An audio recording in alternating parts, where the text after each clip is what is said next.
Now, page 4, the Democrats' phony shift from impeachment to investigation.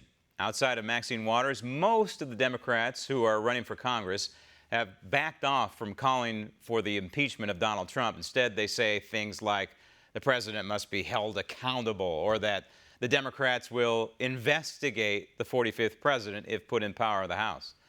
These would be understatements of the decade. These would be lies. It's a not so thinly veiled attempt to sound less harsh and less partisan just a couple of months from a general election. But make no mistake, if the Democrats gain control of the House of Representatives, all impeachment and investigative hell will break loose. For example, the House Oversight Committee, Republican Congressman Trey Gowdy is currently the chairman of that committee. If the Democrats regain control of the House, guess who becomes chairman of that committee? Why, it's none other than the distinguished congressman from Maryland, Elijah Cummings. This has been a shocking and disgraceful week for our nation. Stop the tape. It has been. It really has been. What Robert Mueller has been allowed to do is shocking and disgraceful.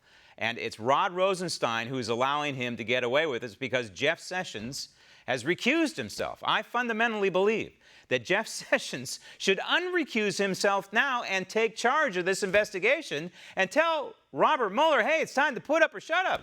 Instead, we got this Rosenstein in there giving him a long leash. In fact, he doesn't even have a leash. He's like a dog in a dog park without a leash. He's running amok right now. He's doing whatever he wants. He's trying to encircle the President of the United States and try and force the President of the United States to sit down and talk to him and catch him in a perjury trap. He is essentially establishing a case for impeachment, which is unconstitutional. Why is it unconstitutional for Robert Mueller, special counsel, to be establishing an impeachment case? Well, number one, that is the sole domain per the Constitution of the United States Congress. Only the Congress can impeach a president, not a special counsel.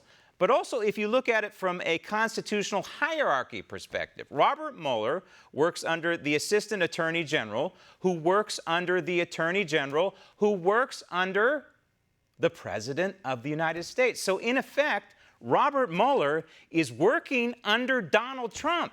At this moment in time, you have an underling of the President of the United States trying to build a case, an indictment of the President of the United States for impeachment later on in case the Democrats do take control of the United States House of Representatives. It's an unholy, unconstitutional mess. And if you look at the Manafort case as an example, why did Robert Mueller and his crew want to personally prosecute Paul Manafort? Well, there's a theory out there, I believe it, I subscribe to it, and that is they wanted to control discovery. Discovery is the process of allowing and admitting certain kinds of evidence in a court case. They wanted to control discovery so we, the people, couldn't see the entire truth about Robert Manafort, or what Robert Mueller and Manafort, and for all the characters in this trial, the truth about what was happening behind the scenes and what is happening behind the scenes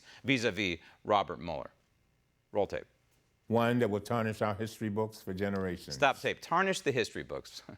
Not the 45th president. This would be the 44th president who tarnished the history books, who obliterated the entire notion of separation of powers by writing law from the Oval Office. That would be DACA, among other things. And by rewriting law from the Oval Office, that would be Obamacare.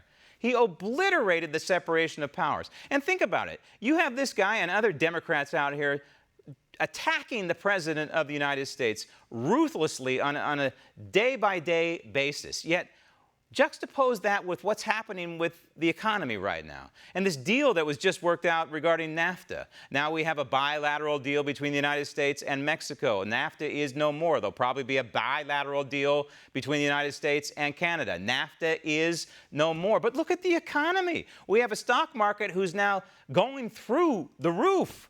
It's in record territory now. We have GDP that's clocking in at 4%.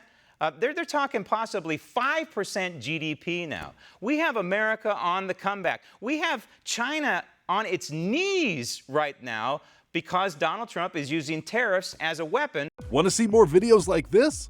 Click on the link below and subscribe to One America News on YouTube, and call your cable provider and kindly demand that One America News is added to your lineup. Call and subscribe today.